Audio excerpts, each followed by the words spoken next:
কৃষ্ণ। নমঃ কৃষ্ণপাদায় কৃষ্ণপৃষ্ঠায় ভূতলে শ্রীমতে ভক্তিবেদান্ত স্বামিনিতি নামিনে নমস্তে সরস্বতী দেবে গৌরবাণী প্রচারিণে নির্বিশেষে শূন্যবাদী ফাসিদিষ্ট তারিণে। হরে কৃষ্ণ। শুভ সকাল সকলকে।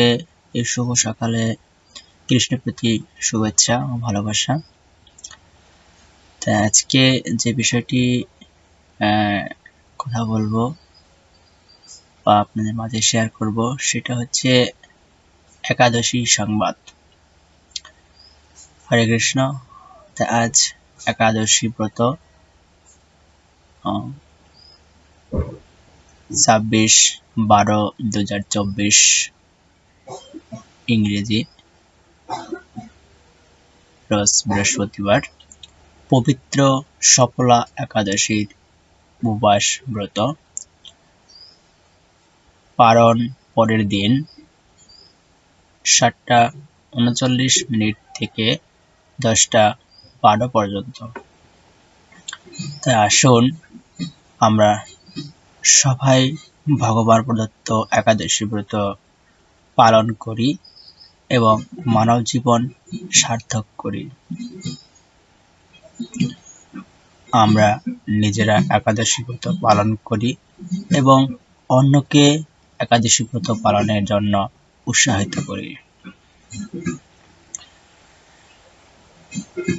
এই একাদশী খুব মাহাত্ম্যপূর্ণ। 2024 সালের শেষ মাসের শেষ একাদশী। আসুন আমরা সকলে পালন করি ও অন্যকে শেয়ার করি।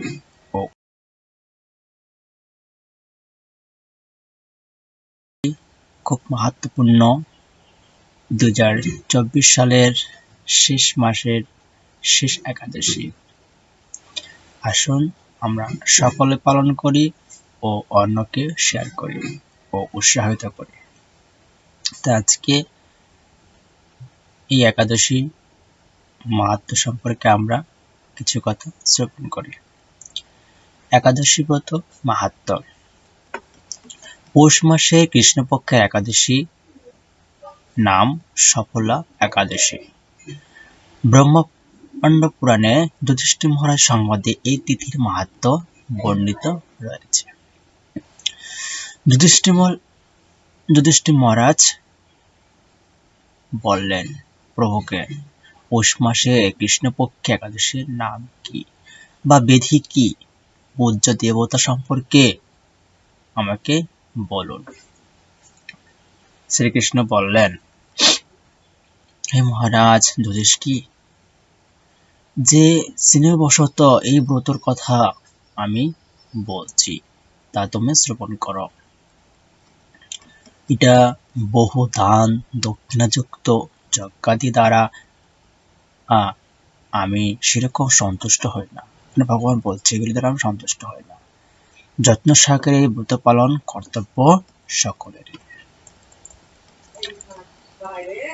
পৌষ মাসে কৃষ্ণপক্ষে একাদশীর নাম সফলা। নাগদের মধ্যে যেমন শেষ নাগ, পক্ষীদের মধ্যে গরু, মানুষদের মধ্যে ব্রাহ্মণ, দেবতাদের মধ্যে নারায়ণ সর্বশ্রেষ্ঠ, তেমনি সকল ব্রতের মধ্যে একাদশী সর্বশ্রেষ্ঠ। যত উপবাস একাদশী আছে সর্বশ্রেষ্ঠ হচ্ছে একাদশী। হে রাজন, এই ব্রত পালনকারী আমার অত্যন্ত প্রিয়। তাদের এই জগতে ধন লাভ ও পরজগতে মুক্তি লাভ হয়। হাজার হাজার বছর তপস্যার যে ফল লাভ হয় না, একমাত্র সফল একাদশীতে এই রাতে জাগরণের ফলে তা অনায়াসে প্রাপ্ত হওয়া যায়।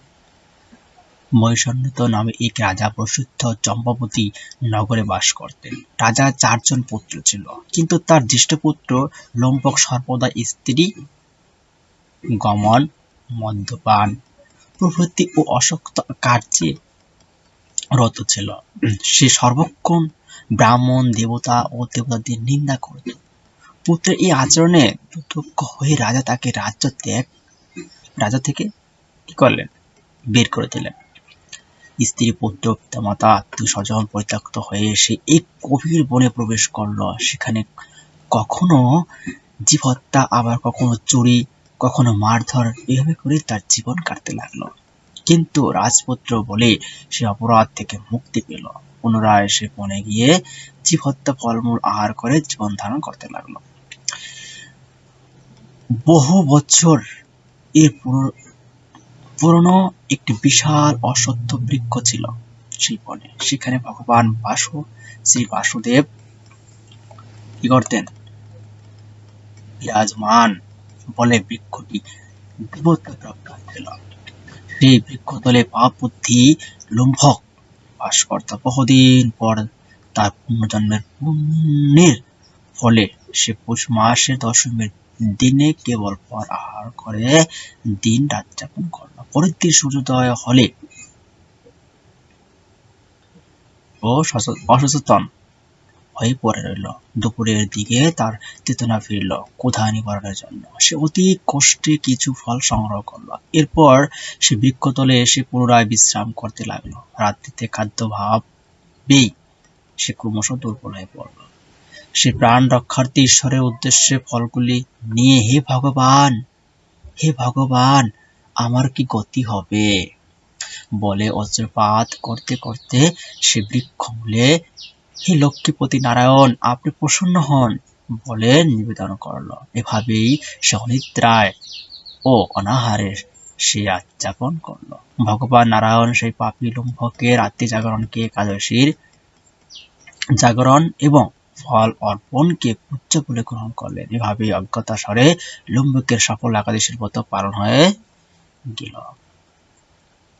প্রাপ্তকালে আকাশে দৈববাণী হল, হে পুত্র, তুমি সফল ব্রতের পূর্ণ প্রভাবে রাজ্য প্রাপ্ত হবে।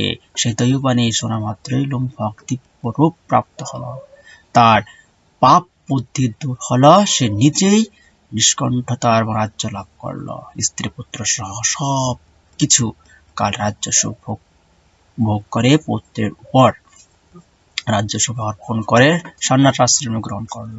অবশেষে মৃত্যুকালে সে অশোক এবং অভয় ভগবানের কাছে ফিরে গেল। হে মহারাজ, এভাবেই সফল একাদশী যিনি পালন করেন তিনি জাগতিক সুখ ও পরে মুক্তি লাভ করেন। এই ব্রতে যারা শ্রদ্ধাশীল ও তারাই ধন্য, তাদের জন্ম সার্থক, এতে কোনো সন্দেহ নেই।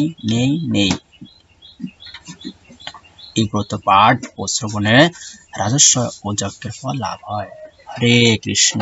জয় জয় সফল একাদশী ব্রত কি জয়। জয় ভগবান শ্রীকৃষ্ণ কি জয়। যুধিষ্ঠির মহারাজ কি জয়। জয় প্রভুপাদ। জয় গুরু মহারাজ। এখানে একাদশী ব্রত মাহাত্ম্য বিশ্রাম।